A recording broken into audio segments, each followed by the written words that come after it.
right, hi, and welcome to Following the Aviv Part 2. We're going to slow things down because I really want you guys to understand where the Aviv is taking us. Remember, the Bible is a one big story, and when you look at it from the perspectives that are going through, you can see how it all comes together to make that one story just even more amplified. And so, um, when I was shown this path of the Aviv, I was given bits and pieces for a long time. Um, because like I was like, yeah, I know the Aviv, like I know about the reset, happening on the Aviv. And there's some other stories that we're going to talk about. And I'm like, I know that happened on the Aviv. But when he gave me that last piece of the puzzle and I was able to put it all together, I went, how awesome is our God that he had everything put in place for us, a time and a season to be executed, and then to see it execute, and then to see what comes from that. I want you guys to understand because I've never seen anyone do this like this. Not the way that God showed me, like just putting these pieces together. If there's someone out there who has this, man, I'm telling you, they had to have been before the Lord to get it. Because the way he showed me this setup, this particular story, and saying following the Aviv, I couldn't do it without him. Like my times just being before the Lord and opening scripture and just going, show me what you got for me today. And then Holy Spirit coming in and downloading something, and then me running, to my mom who gets his first row experience. And I go, let me tell you what the Holy Spirit said today, and spilling out that story.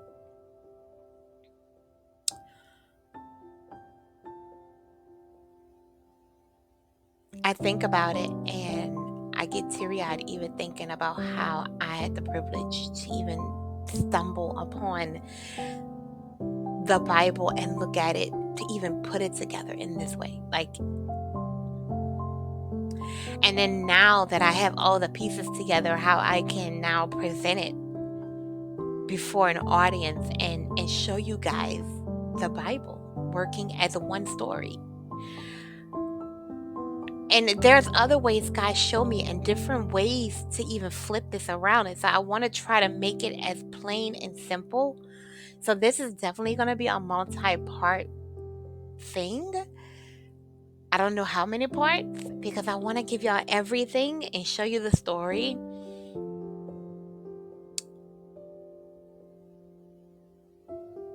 And I just don't want to do it just Bible, right? Yes, Bible, because we're being biblical. But I want to show you the confirmation of it through history, because this is called biblical history. So we're going to continue on from where we left off in part 1. So if you haven't seen that, go back and watch part 1, please. And watch the intro too. And then meet me back here for this. Now, if you've already done all that, then welcome. Let's get started. The last time I left you guys, we were talking about Moses and how God brought the people out of Egypt on the Aviv. And that was around Moses chapter 12. So when you see me look down, I'm looking at my Bible. I have my notebook. I have my 3 pieces of paper for my notes.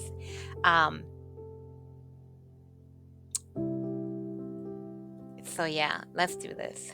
So we left off in Exodus 12, talking about Moses, and God telling the people, this is the first day. This is the new moon for you guys.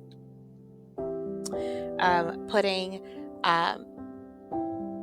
the symbolic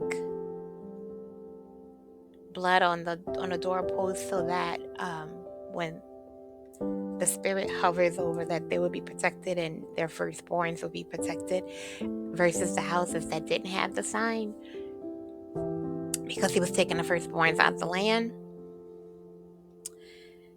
And then after that, how then God mandated it as a feast to be celebrated throughout the generations to remind them of being taken out of Egypt. So if you even look now in the Jewish community, Passover is a big deal, you know. And they tell you, why do we celebrate Passover? They're going to say to remind us that we came from Egypt. We came out of Egypt, that God had his hand on us and he brought us out of Egypt. And that's pivotal and profound because you're talking about hundreds of years later, and the remembrance that God told them to do, they're still doing, you know. Now, as a Christian, what are we to do? Well, remember, we've been engrafted into the kingdom.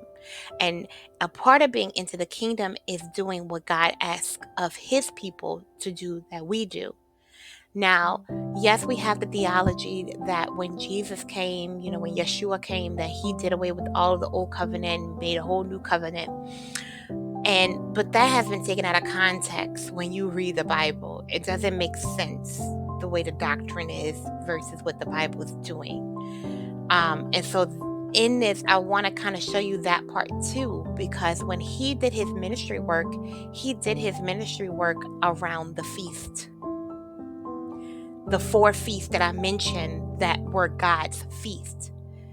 And he did away and he broke the feast of man, the ones that the Pharisees and Sadducees and all of them had put together and said, we must do this, we must do that. He broke those, but he never broke the ones that God put in order.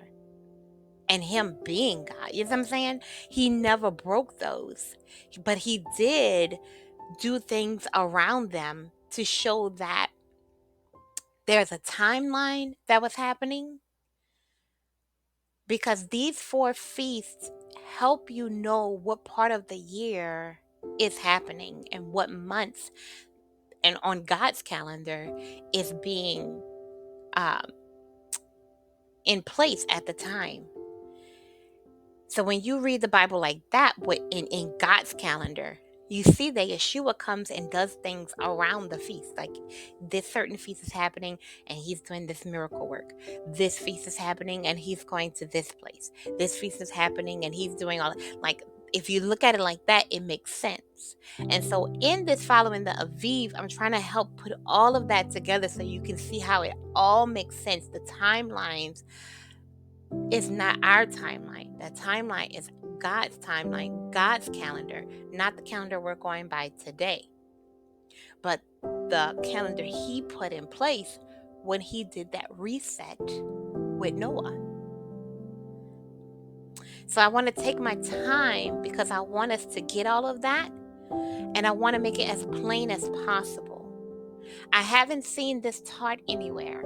And that's why I really want to take my time, because nobody's teaching it like this.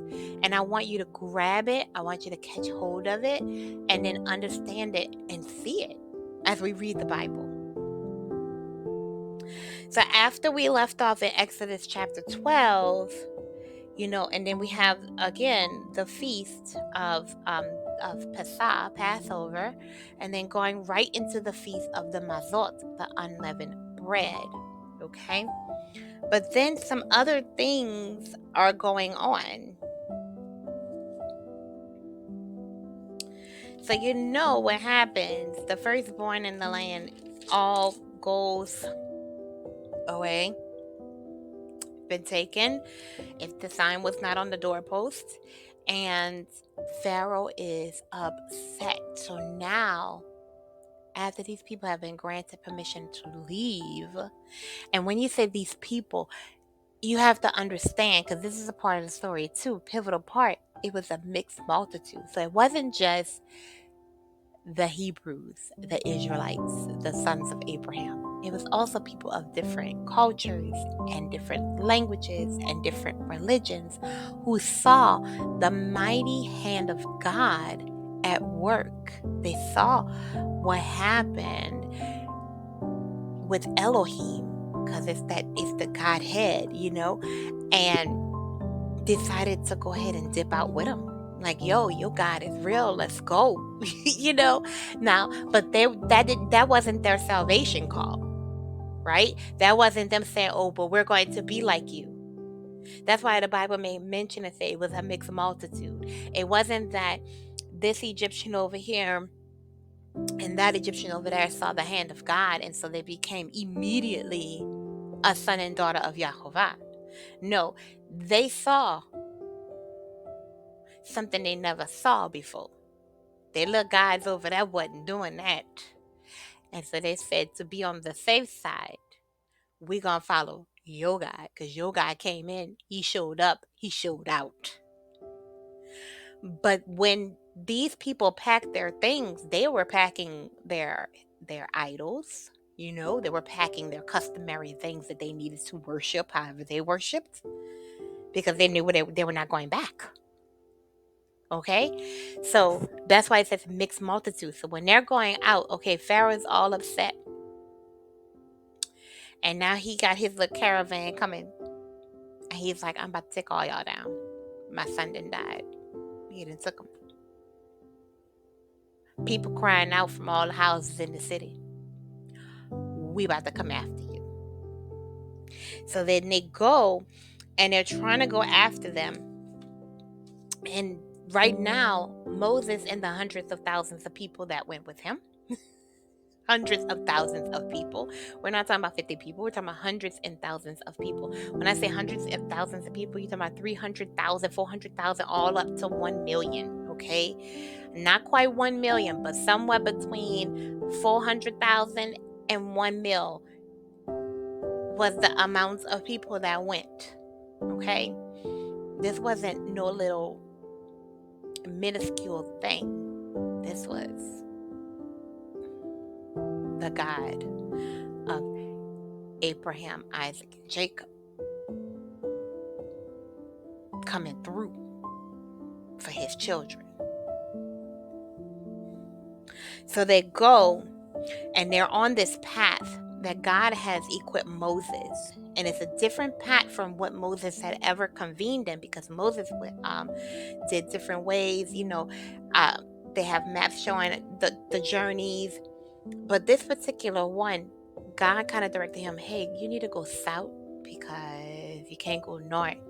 And it makes sense. It makes sense because if he would have went the route that he went when he flew, he fled and then came back. If he would have went that same route, then people wouldn't have made it out. Because the places that he went before were the Philistines. And the Philistines and the Egyptians were cousins. Okay, and they kept in close contact. So all the uproar that happened in Egypt had already made it up there in the land of the Philistines. And they were on watch because their cousins had people taken, animals taken. And they weren't about to play that with these folk. Because now you a threat. We don't know what happened over there like that these people lost their firstborns and all that kind of stuff. But y'all ain't about to come bring it up here. So God directed Moses to take his people due south. And that's a different path. And in the midst of it, that Pharaoh's like, oh, we got them now because they don't even know where they're going. That's a whole mountainous ravine. You can't get nowhere. They're going to stop. They're going to get stuck by the water. We got them. And then you got what? Elohim come through, separating them from the enemy with a pillar of fire. And then he tells the waters to spread. Waters, go and spread yourselves back and let my people walk through it. Right? And then take that fire up and let the Egyptians go through like they gon', we gonna go through the water too. And then God goes, waters, go on and close yourselves back where you're supposed to be. Boom, we done. Crazy. But that's how it happened.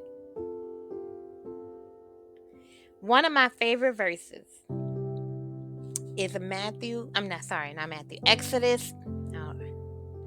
I know my mind is going to Matthew. My mind is skipping in this story, but I can't do that with you guys. I got to take it piece by piece. Exodus 15:3. And it says, Yahovah is a man of battle, and Yahovah is his name. He said, don't mess with my people. I'ma come for. You see the climate we in right now? This is December 2023. Don't mess with his people. He gonna show up and he gonna show out. He done did it time and time again, and he gonna keep doing it. He's the same God of the Bible. He has not changed, and he will not change. Don't mess with his people.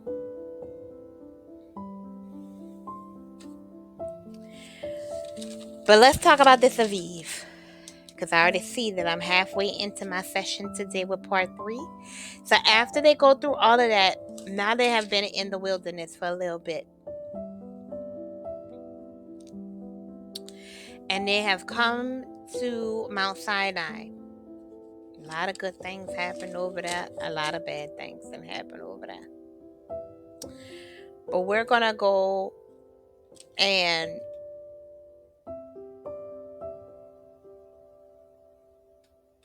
talk about what happened. So this is the part where Moses goes up the mountain to convene with God, and he comes back with some tablets. He had to break the first set. He goes up and get another set. Now while he's gone, the mixed multitude, remember, because they're all not one serving God people, the mixed multitude then got out of hand. You got the ones that came with their little guides in their backpacks and stuff, dancing and singing to these things they made out of gold, and the calf they made out of gold, and all this they made out of gold. And then you got the people in Israel, yeah, God has forsaken us. Man, didn't we hear that? God has forsaken us. So let us go praise, something we can see. That brings you back to that Ezekiel. If you were listening in that first video, in that introduction video. And so now they over here acting all, boop, boop, boop, boop. But let's go to Exodus chapter 23. In Exodus chapter 23, this is all happening after Moses then did the commandments and all that in 2021, giving some more little rules and regulations that's going on out there while they, doing what they got to do. And 23 is still doing that. And giving order. Giving order.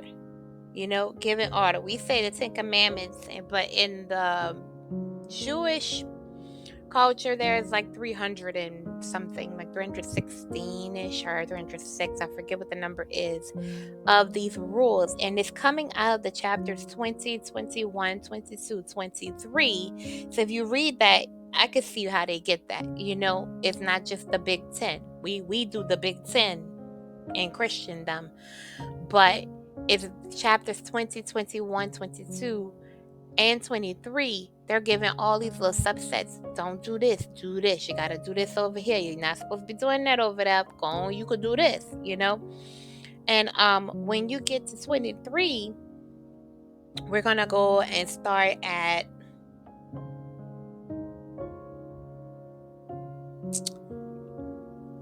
let's start at verse 12. Okay? Because I do this. I have a Sabbath day. So I work, just to put this up here, I work all week long, and then my Saturday is mine. I do a Sabbath. I do Friday sundown to Saturday sundown, Sabbath. In verse 12, it says, 6 days you ought to do your work, and on the 7th day you rest, in order that your ox and your donkey might rest, and the sons of your female servants and the sojourner be refreshed. And in all that I have said, that you take heed, and make no mention of the name of other mighty ones. Let it not be heard from your mouth. Don't say no other deities, gods, idols, whatever you want to say, don't call it. 14. 3 times in a year you are to celebrate a festival to me. And remember, I mentioned that was the Mazot, the Sukkot, and Shavuot. Those 3 holidays are mandated by God to be followed. It says, guard the festival of Mazot, 7 days you eat unleavened bread, as I commanded you at the appointed time in the new moon of Aviv. For in it you came out of Egypt, and do not appear before me empty-handed. And the festival of the harvest, are the first fruits, the first fruits of your labors which you have sown in the field. And the festival of the ingathering, all right, which is what the Sukkot, um, at the outgoing of the year, when you have gathered in the fruit of your labors from the field. 3 times in the year, all your males are to appear before the Master Yahovah.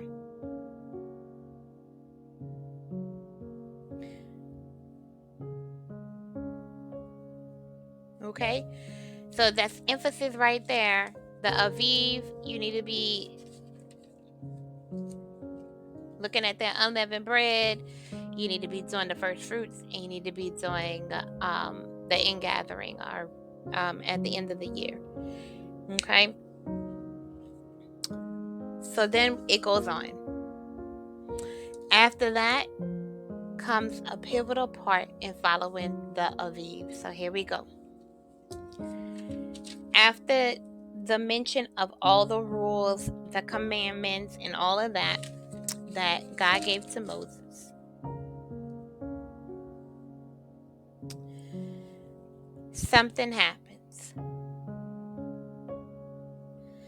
God tells Moses that we have something else that needs to happen, because I don't want to have to just stay on top of this mountaintop. I want to be down in the midst of my people and have communication. So he goes and he says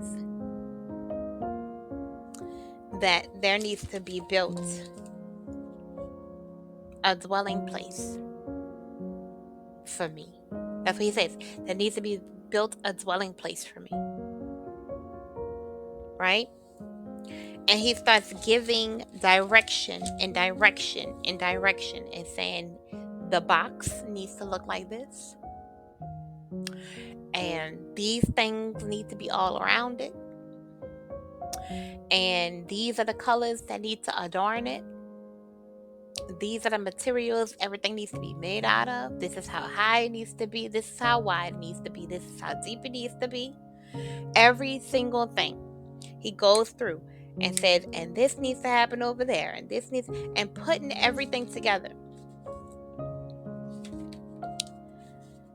Getting the Ark of the Covenant ready, because he wants to be in a spot where he can be with the people in the holies of holies, but he can have the people come in, the priests to come in and know that his presence is among them, not just on the mountaintop, but he wants to be center stage, as so he should, because that's God. But then we gotta go to the end of Exodus.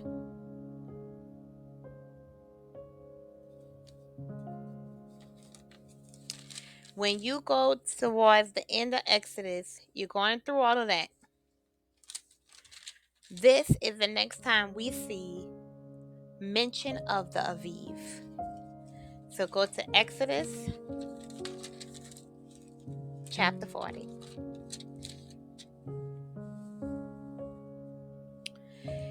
Verse 1 says, and Yahovah spoke to Moses, saying, on the first day of the first new moon, you are to raise up the dwelling place of the tent of appointment, and shall put in it the ark of witness, and screen the ark with a veil. Okay, let's put it into our words and what we're used to from churches, right? You are to build the tabernacle and put the ark of the covenant in it, and screen it with a veil. Period. But notice when he said it needs to happen, the first day of the first new moon, Nisan 1.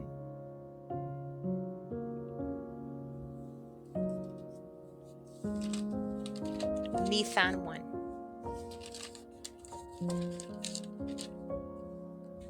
Okay, so you say, all right, Nisan 1 came right there again.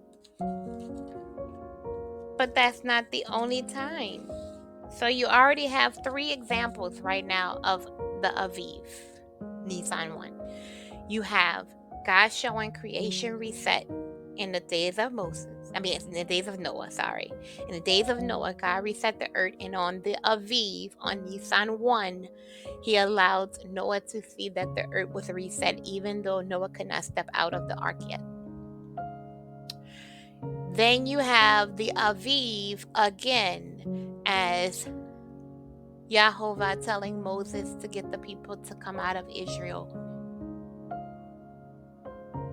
And now you have the Aviv again when he says, on the Aviv, you need to have erected my temple, my tent, my tabernacle, and inside of it, the Ark of the Covenant, where I'm going to dwell. And it should be put all together the way it should be. The showbread over here, the candles over there, the sword over there, the manna in the pots over there, together on Nisan 1. That's 3 examples so far, and that's not the only ones. So we still got to go through a little bit more. And I'm going to show you how it just builds up and where it goes. See, right now we're in the Old Testament, but we're going to see it in the New Testament too. Because this is one big story.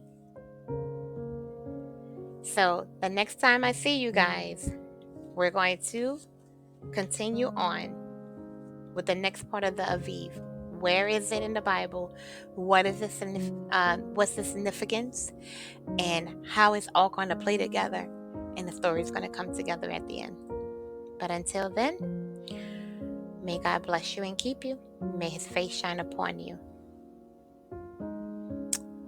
and be gracious to you. I'll see you in the next video.